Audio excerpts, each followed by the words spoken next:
Les habla Nelson Enríquez de la Fraternidad Dominicana Juana de Asa de Barinas, de la Orden de Predicadores.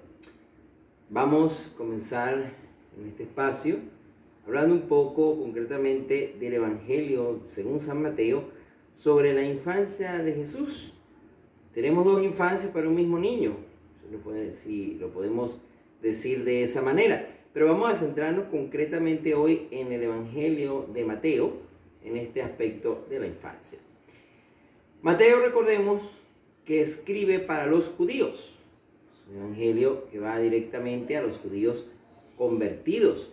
Se discute si para los judíos que estaban en Judea o si para los que estaban fuera de ella. Pero en pocas palabras era para la comunidad judía.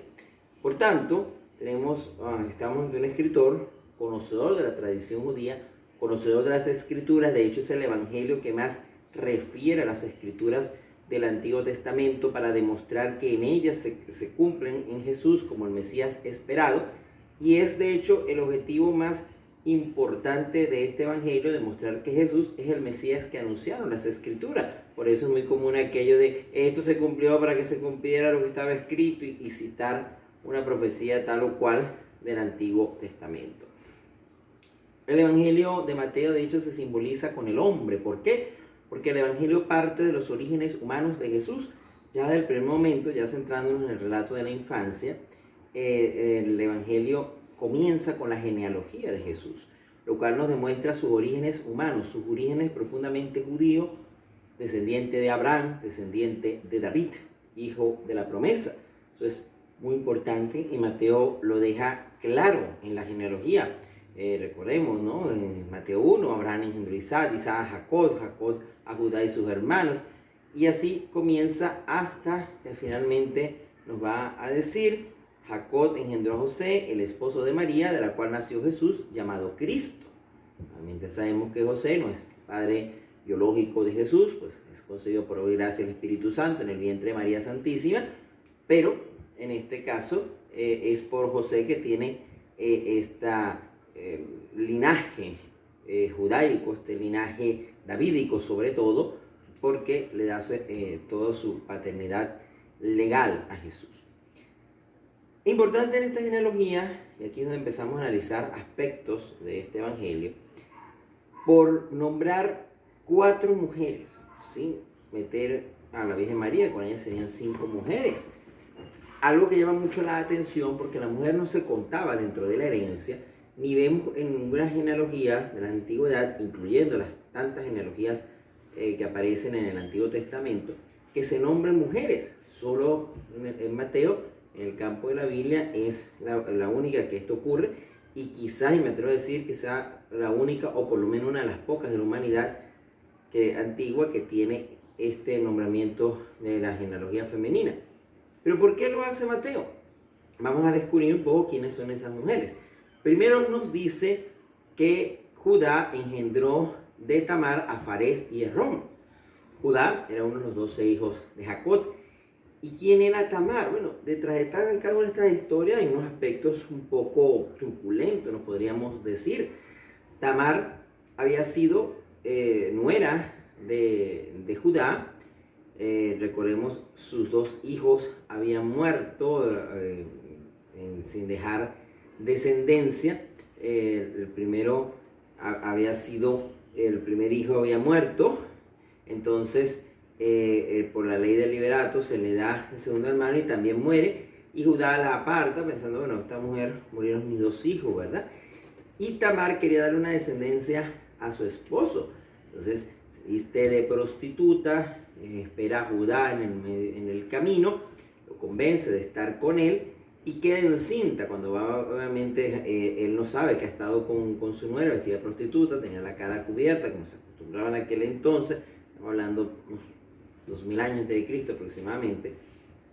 Ella le manda, cuando va a ser acusada por estar embarazada, ella le manda las insignias, porque le había robado el bastón y sus insignias, y le dice, el dueño de esto es el padre de mi hijo. Y Judá tiene que reconocer la justicia de su yerna Tamar. Por tanto, es introducida, una que había sido rechazada, es introducida a esta descendencia. Por otro lado, tenemos nada más y nada menos que Rahab. Rahab era una prostituta, era del pueblo de Canaán, concretamente de Jericó, allá cuando Josué entra a conquistar la tierra prometida. Y esta mujer, esta prostituta, cree en la palabra del Señor y es la que acoge a los espías que ha mandado Moisés y llegase con ellos un pacto: por favor, protégeme a mí y a mi familia. Yo le dice: bueno, si el día que tomemos la ciudad nadie de tu casa sale, cuenta con que protegemos tu vida. Si sale, no somos responsables. Y ella, con una cinta en su ventana, una cinta roja, era la señal de que en esa casa nadie iba a tocarla. Esta extranjera, prostituta de oficio, creen en este caso en la revelación del verdadero Dios, y con este gesto de acogida y de entrar, de ayudar de alguna manera en la conquista, entra a formar parte del pueblo de Israel. Fíjense que es una extranjera cuando los judíos tenían prohibido la unión a extranjeras, pero esta extranjera recibe el mensaje de Dios, recibe al pueblo de Israel. Tenemos el caso de otra mujer importante y nombrada en la historia del pueblo, como lo es Ruth la Moabita. Ruth es moabita, nada más y nada menos que el pueblo al cual los judíos tenían prohibido juntarse porque eran descendientes de las hijas de Lot. Era la raza para ellos prácticamente maldita, la raza a la que no podían ni siquiera vincularse.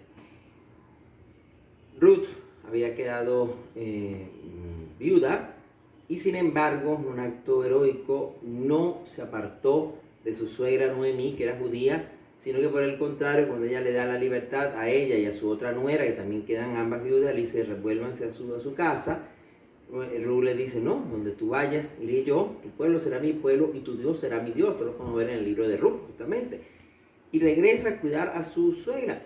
Cuando está allá, ella llega a los campos de Boz, que era el pariente más cercano. La mujer en aquel entonces tenía que estar cuidada por un pariente cercano. Ella se entera de la ley del levirato, que era la ley que me decía que si moría el esposo y entraba en ella, el hijo era tomado como del esposo.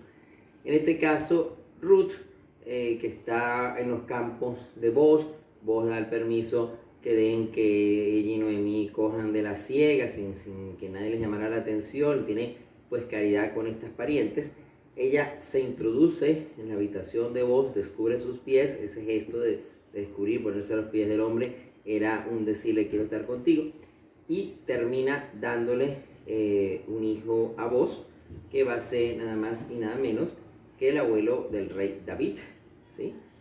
Y en este caso le da el niño a su suegra Noemí, que lo pone en su regazo y lo adopta como nieto, siendo considerado hijo de su difunto hijo, más la redundancia, del difunto hijo de Noemí o del difunto esposo de Ruth, como queramos verlo. Entonces, en este acto de justicia, esta extranjera le da descendencia a su anciana suegra, ¿verdad?, valiéndose las leyes del pueblo judío. Por tanto, es una moabita, es una extranjera, la bisabuela del rey David. Por tanto, ¿de dónde vendrá la dinastía del Mesías? Es importante, ya que está prefigurada la universalidad del Mesías. Jesús viene, de una manera, estas mujeres son símbolo que Jesús viene a purificar la raza humana, que viene a asumir el pecado y que donde, como dirá San Pablo posteriormente, donde abunda el pecado, sobreabunda la gracia. O sea, se vale de historias truculentas. Algunos dicen: bueno, ¿qué se puede esperar de esa familia? Bueno, es una familia con luz y sombra y pecado, y allí nace el Mesías, que viene a redimir el mundo entero. Jesús vino a asumir nuestra naturaleza en toda su potestad, y la genealogía ya empieza a prefigurar esta realidad. Por eso nombrar a estas mujeres son historias de alguna manera pecaminosas. Y queda la más fuerte de todas, y es cuando nos dice la genealogía de Mateo que David engendró a Salomón en la mujer de Urías, en Betsabé. Recordemos aquel gran pecado de David cuando toma a Betsabé, la mujer de Urías, que Urías es traído por él, no logra que Urías se acueste con la esposa, pone aquella carta que se la entrega para que él se la dé a Joab, ponme a Urías en el sitio más peligroso de la batalla, y Urías termina muerto, David con la mujer, como el profeta Natán, a nombre de Dios, le reprende aquello, el niño muere, pero después viene toda la redención de David, recordemos el Salmo 51, todo aquello, y viene una nueva oportunidad para esta pareja y nace Salomón, y Salomón será el que va a reinar en la casa de David, el que va a construir el templo, el que va a quedar con el reino. Y la profecía que ya Natán le había hecho a David, la promesa de Dios: a uno de tu descendencia pondré sobre tu trono, él será para mí un padre, yo seré para él un hijo. Por eso el Mesías es llamado el hijo de David. Recordemos a aquel ciego cuando gritaba, no, Jesús, hijo de David, ten compasión de mí. Pero viene de la relación más fuerte, pecaminosa, podríamos decir, de David. Sin embargo, Dios redime, como Dios es capaz de, a veces, del mal misteriosamente sacar también el bien. Ya esas realidades, con esos solos nombres, si conocemos la historia sagrada, ya nos está diciendo mucho.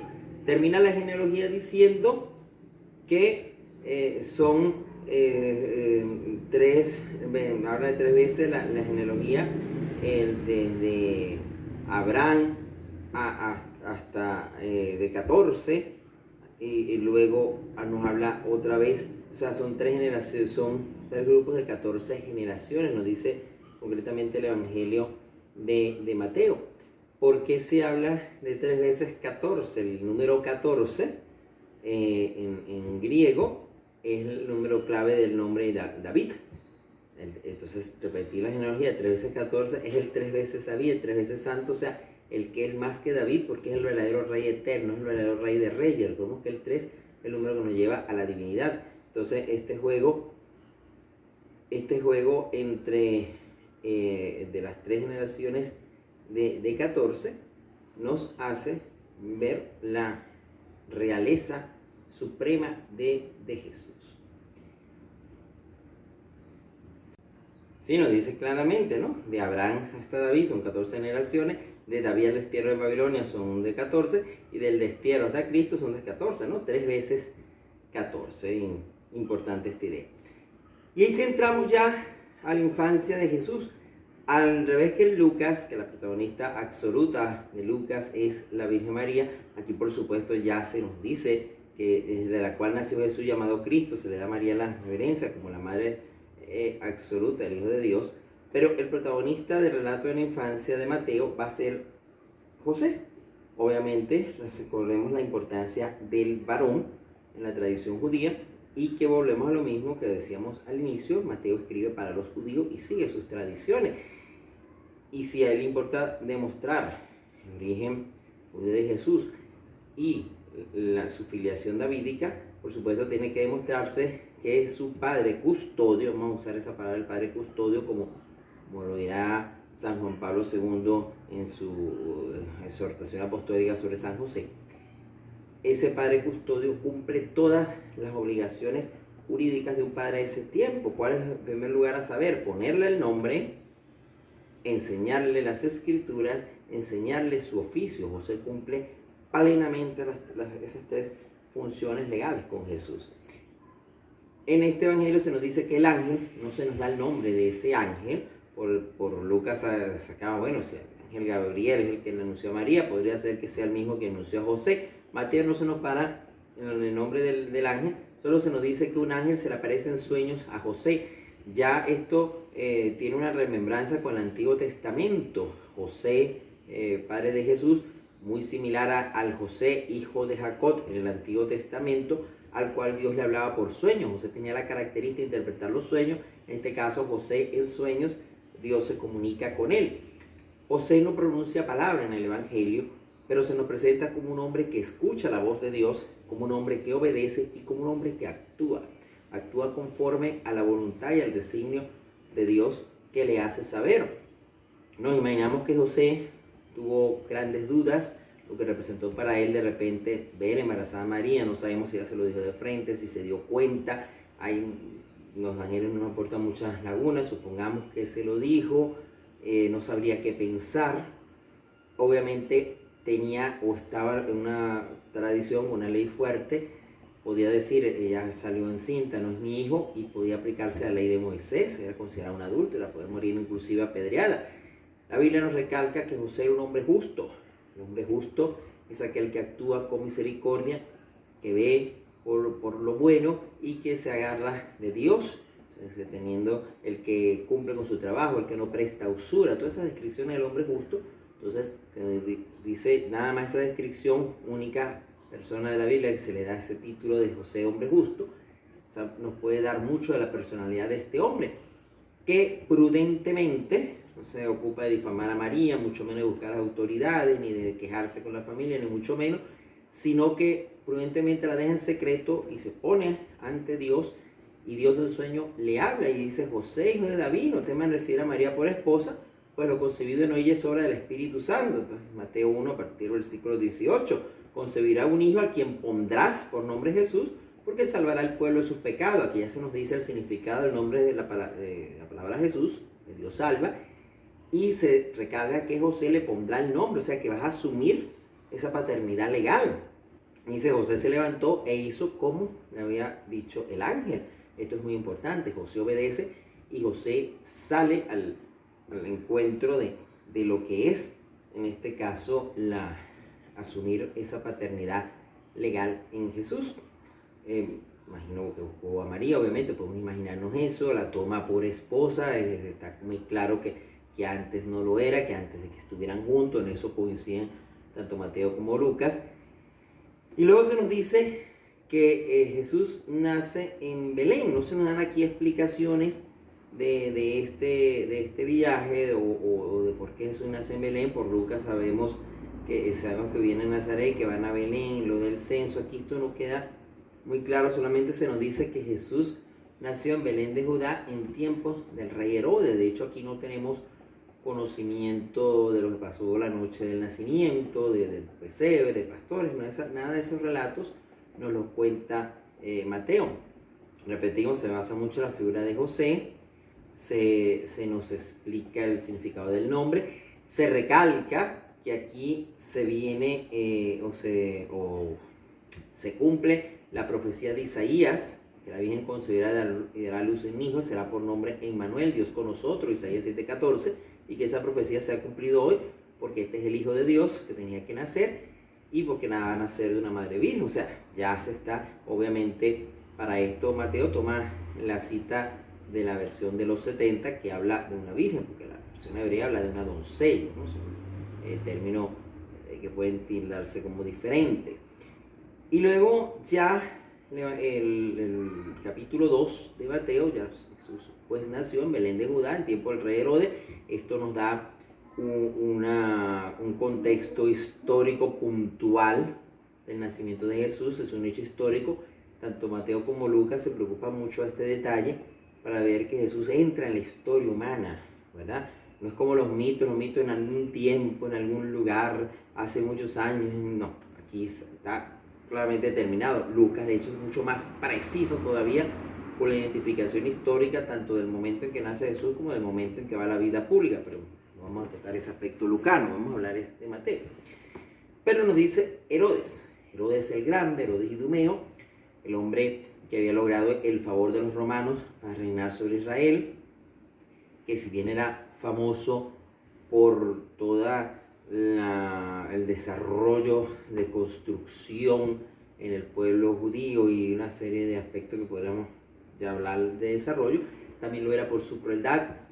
Mató a sus hijos, mató a 3 hijos de él, mató a su mujer, había a todo el que de alguna manera se anteponía al trono. O sea, la crueldad de Herodes es histórica. Josefo Flavio nos puede dar mucho testimonio de todo lo que Herodes fue capaz de hacer por el poder. Y se nos dice que unos magos vinieron del oriente guiados por una estrella para ver en dónde nacería el Mesías, y que llegan a Jerusalén, llegan donde está el rey. Venían buscando al rey, tienen que buscarlo donde vive el rey. Es muy importante. Aquí tenemos ya algo importante. Estos vienen del oriente, ¿verdad? Esto nos recuerda y pone a Jesús como un nuevo Salomón. Salomón, recordemos que la reina de Saba viene del oriente, del extremo oriente, a conocer la sabiduría de Salomón y viene con regalo. Aquí vienen estos magos del oriente a conocer al rey Mesías trayéndole regalo. La profecía de Isaías está muy implícita en todo esto, dice que vendrán de Madián y de Efod con dromedarios y trayendo el incienso y el oro de Saba. Todas estas profecías están pues implícitas en la composición del relato de los magos del Oriente. La tradición nos ha dicho que el nombre de estos magos, Melchor, Gaspar y Baltasar, tanto la tradición como la literatura apócrifa, por ejemplo el Evangelio árabe de la infancia de Jesús. Sin embargo, el Evangelio de Mateo, si nos damos cuenta, no nos da los nombres de estos magos. No se nos dicen que eran reyes, esto viene después lo de reyes magos, se nos dice unos magos del Oriente. Por supuesto, no es descartable la realeza y la nobleza de estos hombres, que muy probablemente eran de la religión de Zaraustra, que eran de Mesopotamia y que estaban pues ligados a la nobleza. Tampoco se nos dicen cuántos eran, dice unos magos. El número 3 viene dado por los 3 dones o los 3 regalos. Viene dado por los 3 regalos que los magos traen. Fueron 3 regalos, fueron 3 dones, son 3 hombres.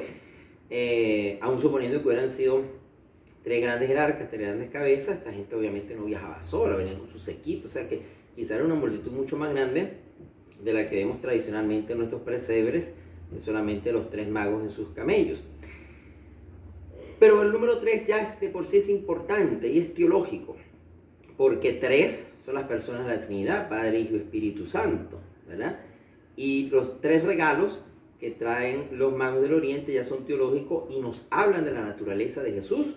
El oro, porque es rey, el incienso, porque es Dios, y la mirra, porque es hombre, varón de dolores. La mirra, de hecho, se usaba dentro del preparado analgésico que le dan a los crucificados. A Jesús se le ofrece en la cruz, no la quiere beber, y también se ofrece dentro de los ungüentos de la sepultura de los difuntos. Entonces ya se nos dice que es un varón de dolores. Esas 3 naturalezas de Jesús, rey, Dios y hombre, están ya prefiguradas en los regalos de los magos del Oriente, ¿verdad? Acordémonos también el sacerdote, profeta y rey, condición que nos da a nosotros a través del bautismo. Entonces tenemos la profecía en la mirra como hombre, el sacerdocio en el incienso y el rey en el oro, por supuesto. Recordamos entonces todo esto y se nos viene a decir, podríamos hacer mucho énfasis de dónde viene esta estrella. Hay muchas teorías científicas que han pretendido explicar, dando este relato por hecho, por textual, explicar cuál fue esa estrella, que es una constelación de Venus. Ese no es el punto aquí de explicación. Para nosotros vamos simplemente a decir que simboliza esa luz de la fe que se esconde, si lo vemos, ella se esconde en el palacio de Herodes. Allí no cabía la fe, allí predominó la razón de los magos. Nosotros a veces con la razón opacamos la fe y nos dejamos guiar por nuestros criterios, no por los de Dios. Hay toda una simbología y nos damos cuenta de otro detalle. Herodes manda a llamar a los conocedores de las Escrituras, y aquí nos enteramos de una nueva profecía del Antiguo Testamento, que es de Miqueas, que dice: y tú, Belén, tierra de Éfrata, de ninguna manera eres de las más pequeñas en las tribus de Israel, porque de ti salvará el que guiará a mi pueblo Israel. Entonces, es la profecía por la cual el Mesías tenía que nacer en Belén, y eso queda aquí demostrado entre las profecías que Mateo va demostrando, ¿no? Poco a poco, que se van cumpliendo. Pero es algo muy importante, porque siendo que vienen los sacerdotes y los que conocían la ley y sabían esto, no dijeron: vamos con usted a conocer al niño o a averiguar, no, sino que se quedaron allí. A veces aquí vemos un poquito entre el conocimiento teológico, no necesariamente nos mueve a la verdadera fe y conversión. Esto aquí hay un cuestionamiento a los intelectuales de la fe, por así decirlo, si vamos sacando mensajes de vida práctica, ¿no?, dentro de este relato. Y finalmente los magos llegan. Vamos a determinar algo que se dice que cuando llegan a Belén, llegan a la casa donde se encontraba el niño. Quiere decir que los magos no llegaron al portal. Jesús tendría, si tomamos en cuenta la edad que Herodes va a mandar a matar a los niños, Jesús ya tendría entre año y medio, casi 2 años, cuando los magos llegan. O sea que llegan un tiempo después, aún suponiendo como dato completamente histórico, el nacimiento en el pesebre, que nos va a decir Lucas, Mateo omite este detalle, ya en ese momento estaba en una casa. Al parecer no estaba José tampoco cuando llegan los magos, dice que estaba María con el niño, probablemente José habría salido a trabajar o algo por el estilo, y que le ha dado los dones que ya habíamos mencionado anteriormente, del oro, incienso y la mirra. Que luego los magos, avisados en sueños, se devuelven a su país por otro camino. Hay que entenderlo tanto teológicamente como geográficamente. Geográficamente evaden el pasar por Herodes.